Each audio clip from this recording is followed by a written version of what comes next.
Welcome to the Joy Lab podcast, where we help you uncover and foster your most joyful self. Your hosts, Dr. Henry Emmons and Dr. Amy Prasek, bring you the ideal mix of soulful and scientifically sound tools to spark your joy, even when it feels dark. When you're ready to experiment with more joy, combine this podcast with the full Joy Lab program over at joylab.coach. Hello, I'm Henry Emmons. And I'm Amy Prasek. So welcome to Joy Lab, where we infuse science with soul to help all of us uncover more joy. And each month we focus on one of our elements of joy, which are the emotions and positive inner states that really are those key building blocks that can help you create a more joyful life. So our element for this episode, and actually the next 5 episodes, is love.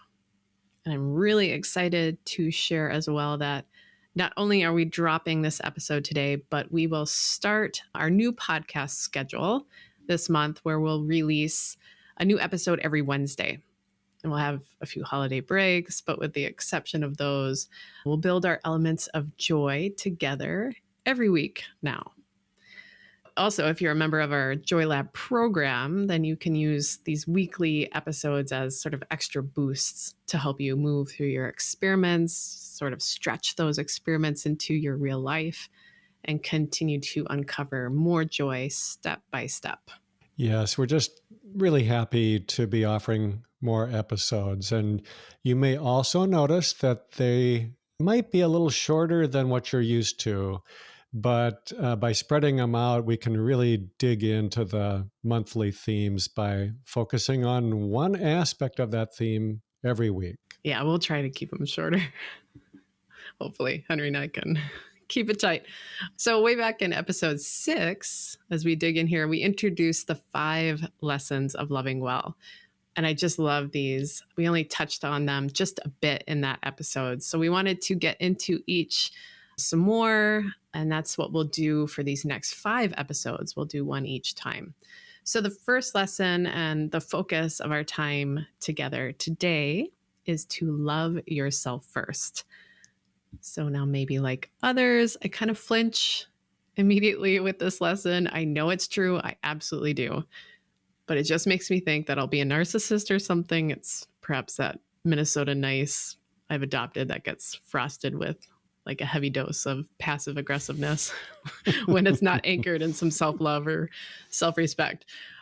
I can unpack those issues in a private session with you, Henry. But anyway, perhaps you can talk to us a little bit more about this without giving that little metaphor of putting your oxygen mask on before helping others. So can you explain a little bit more about, why loving yourself first is so important? Dang, I was going to use the oxygen mask. I know, don't. Well, the short answer is that it works. It works to put the focus first on ourselves. I think that there is just this huge deficiency in our country and really a lot of places around the world, a deficiency in self-esteem, or you might say positive self-regard or self-compassion. I just don't think we are very good at loving ourselves. There's a kind of a familiar story that gets told about the Dalai Lama. When he first came to the United States, he could not understand this idea that people had low self-esteem or that people didn't like themselves. There just were no words for it even in his language. So it took several conversations with psychologists from the West to really help him understand it. And when he realized what they were saying, the story goes, he felt so sad about thinking that there were so many people here who actually disliked themselves. Mm. So I don't know that it really matters that we learn to love ourselves first. In other words, I'm not sure the order is as important as we're making it sound, but I think wherever you start, if you start with someone else, that's great. If you start with something else, like even a pet or a beloved object of some sort, by all means, do that. Anything that you do to open yourself up, to break down the walls of separation, it's going to help you learn to love well. And that's the bottom line.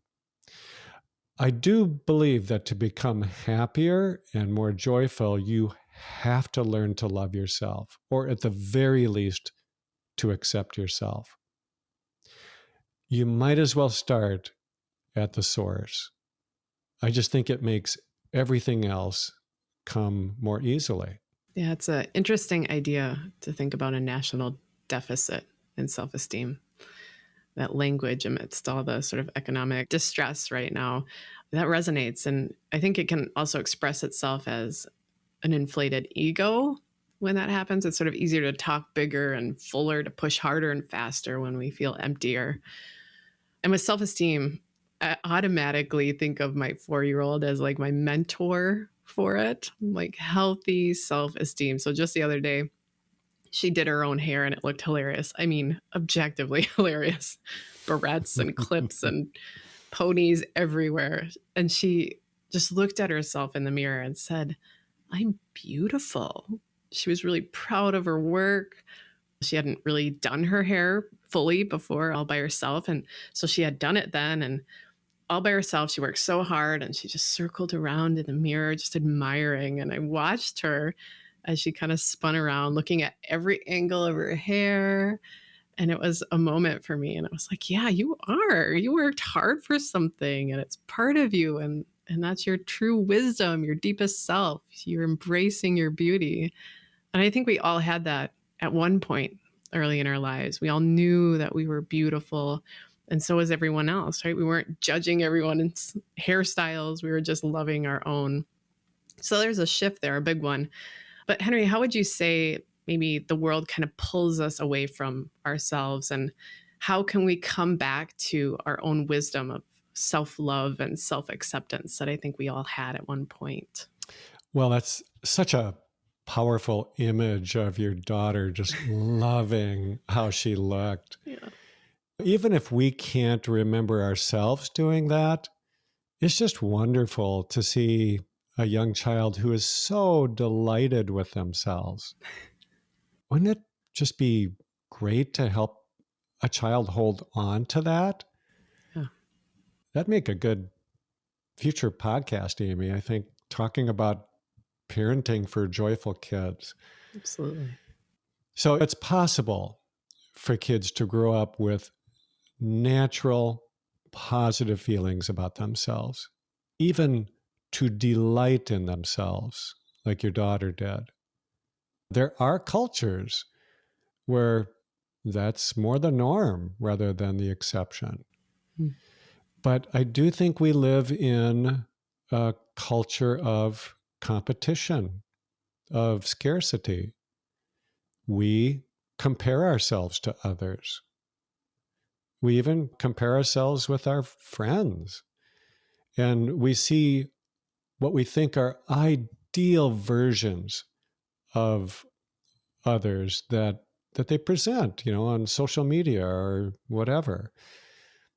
Very few adults are able to really survive all of this with self-love still intact.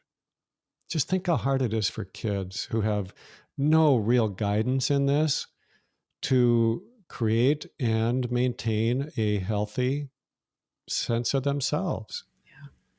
I just really wish everyone could look in the mirror and say, "I'm beautiful." But it can even be more simple, more basic than that. We can learn to just accept ourselves as we are, even though we acknowledge that we can use some improvement. There's an accessible, gentle practice for doing that is really kind of prevalent nowadays in various forms of psychotherapy, and it's called mindful self-acceptance. Yeah, let's get into that more. Mindful self-acceptance. So that first part, mindful or mindfulness, we talk about that concept a lot here. I know it's a buzzword.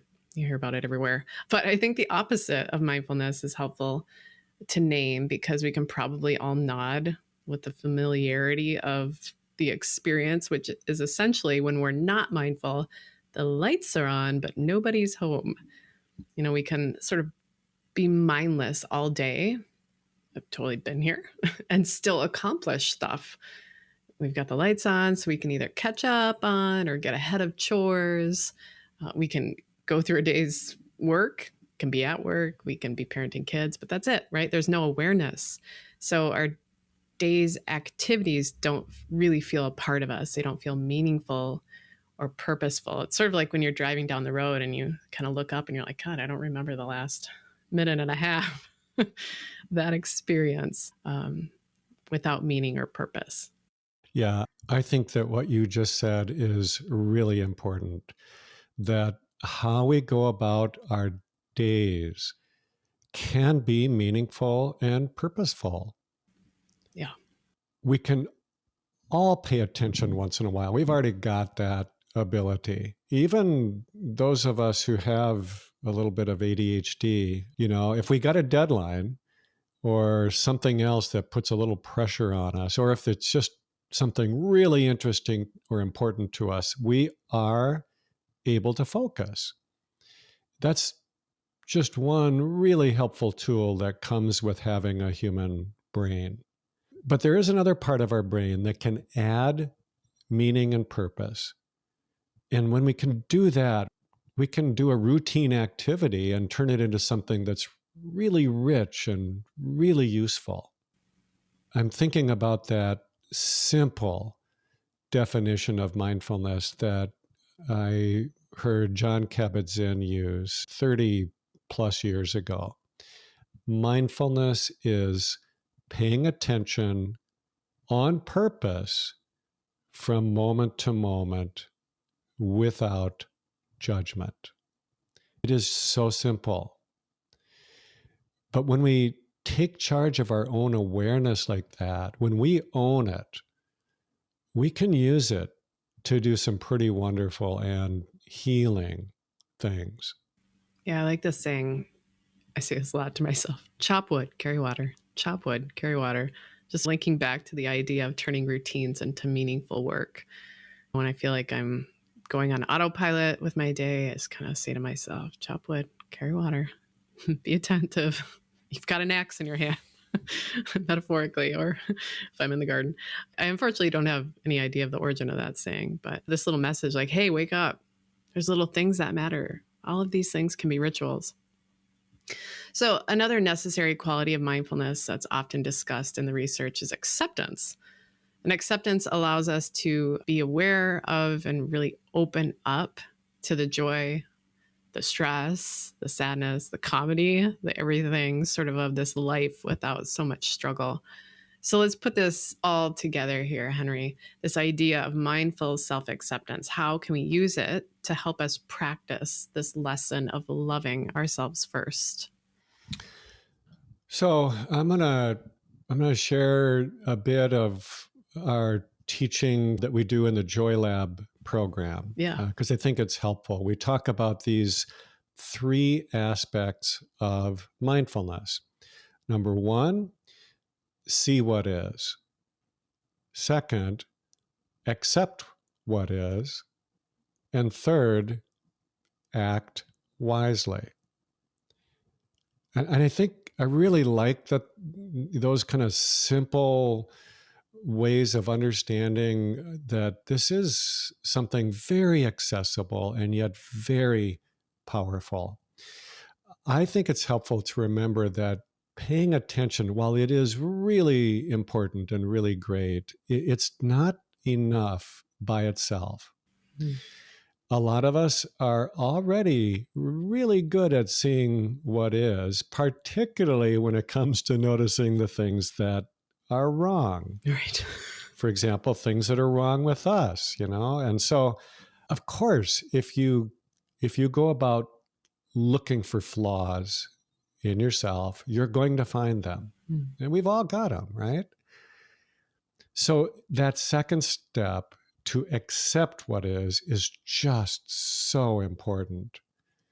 I would go so far as to say that when it comes to learning to love ourselves, acceptance is just about the whole thing. Mm.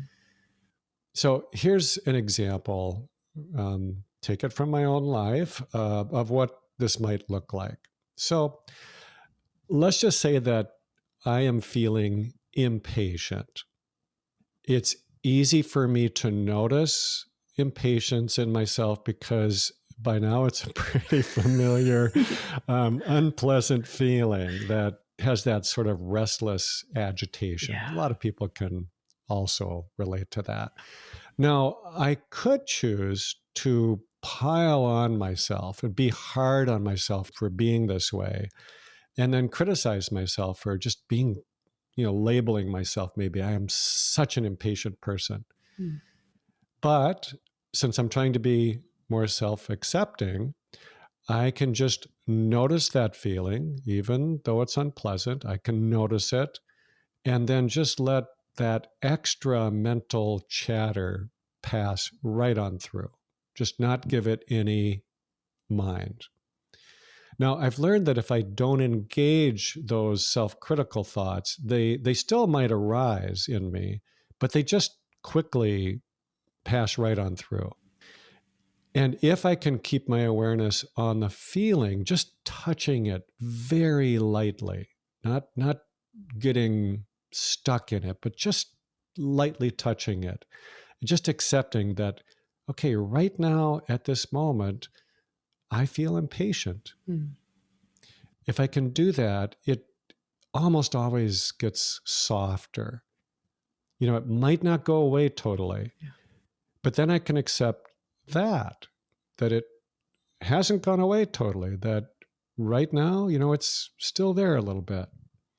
As long as I can stay present to my experience of feeling impatient, but not judging myself for it, it will slowly but surely dissipate. Now, one of the beauties of this is that there are just a million opportunities to practice. It's not something you do once and then you've got it. You can't just say, okay, I've accepted myself as I am, and that's the end of it. Yeah. Because you just keep cycling through these things again and again. I know I do. And each time it does give you another chance to accept yourself a little bit more fully. Mm. And then let it go. Now, it is important also to remember the third step, to act wisely. Self-acceptance does not mean that you don't ever do anything to change yourself. So I might realize that I just don't like being impatient so often and do something to change it. Like maybe taking some things off my plate so I don't feel so much time pressure, because that really does influence my level of restlessness or impatience. So acceptance is the key, the turning point, but it makes that wise action possible. Yeah, I love that step-by-step approach. See, accept, act. And when you noted, Henry, this cycle that continues to go, moving through those steps, reminded me of an example I'll share as well, a little story. So this week, I was late with my daughter getting her off to preschool, which is a common struggle, I know, for folks. And I was 100% sure it was because she moves at the pace of like a snail that gets distracted like a squirrel. It's just this terrible combination. I don't know what to do with it. But anyway, that's another problem. But on top of that, the weekend had been super busy. We were moving my mom into a new place where she's receiving more support for her Alzheimer's. So I had tons of task lists, stuff I was worried about, concerns about her. My brain was just all over the place. It was in the past and it was in the future. It was absolutely not in the present. And so, of course, I kept forgetting stuff as I was trying to get us into the car. We're already running late. And I had to keep going back into the house like 5 times because I forgot a shoe or I forgot a water bottle.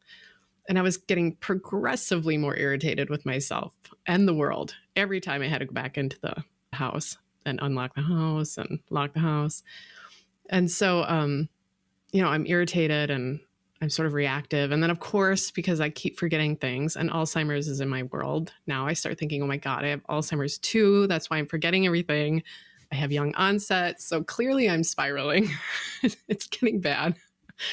But I actually started to laugh because I saw myself spiraling down this thought drain. And I was like, oh my God, I need to pause. I'm spinning out of control. I probably don't have Alzheimer's. This isn't about me right now. So I took some deep breaths in the car before we headed to school and just acknowledged that, yeah, this is tough. I validated for a moment that I'm having a lot of emotions and there are a lot of logistics, and really it's not a big deal if we're a little late. It's just this really great moment of sort of seeing and accepting. I felt like I had a smoother handle on what was happening. So we get to school and we're only 3 minutes late. And I'm very proud of myself because I was able to calm myself down, sort of use mindful self-acceptance to reset my day. I'm totally enlightened, feeling really good. And then about an hour later, I get a text message from my daughter's school saying that she really needs to be here on time and any future incidents would incur a late fee. And right away, I feel my throat get tight and my fist clench. I'm like, are you really going to come at me right now with this after my week and my morning? You're going to ruin my day after I fixed it, after I used mindful self-acceptance. And I felt, I just felt the reaction rise up. I'm so grateful for all we do here at Joy Lab, because then again, I stopped for a moment back into the cycle. And again, I started cracking up. Because now I'm realizing that I'm imagining like this personal vendetta. They knew I had an early morning success and they're just trying to put me down a peg or something, right? I mean, just these silly thoughts that were sort of going through my mind.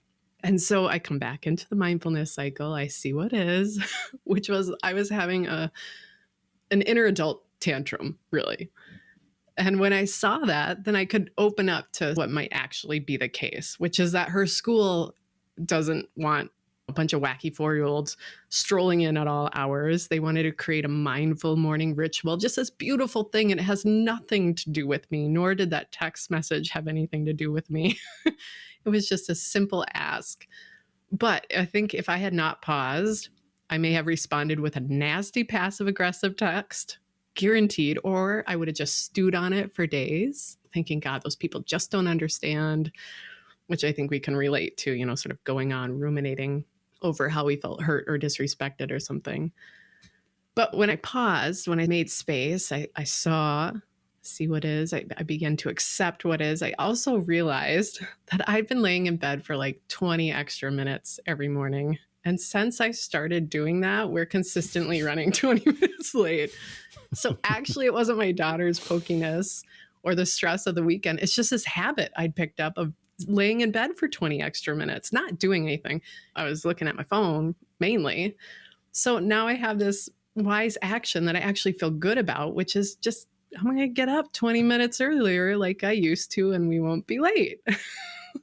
So I don't know, hopefully the point of my story is that this process, see, accept, act, it can happen in so many little ways.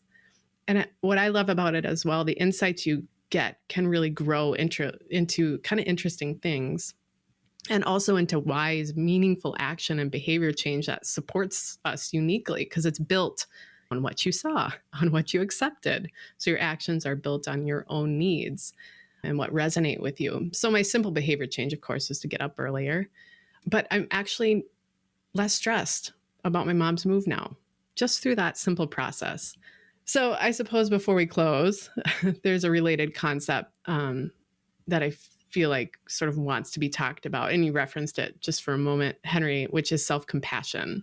And I think it's another skill, another strategy to cultivate self-love. But we're going to get into that next month. And I just wanted to call it out because those will be some great episodes. But next episode, we'll actually dig into the second lesson of seeing the innocence in others. I think it's a perfect follow-up to what we've gotten into here. But I don't want to leave you all hanging on that boring closer, though, or my funny story. So I think instead we can look to poet Mary Oliver, who can offer a bit of love wisdom here. So I'll end with just a piece of her poem, Wild Geese.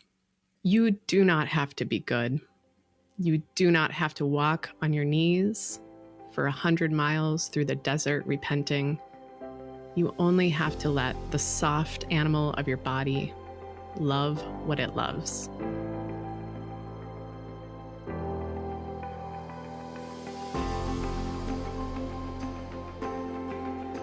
Thank you for listening to the Joy Lab podcast.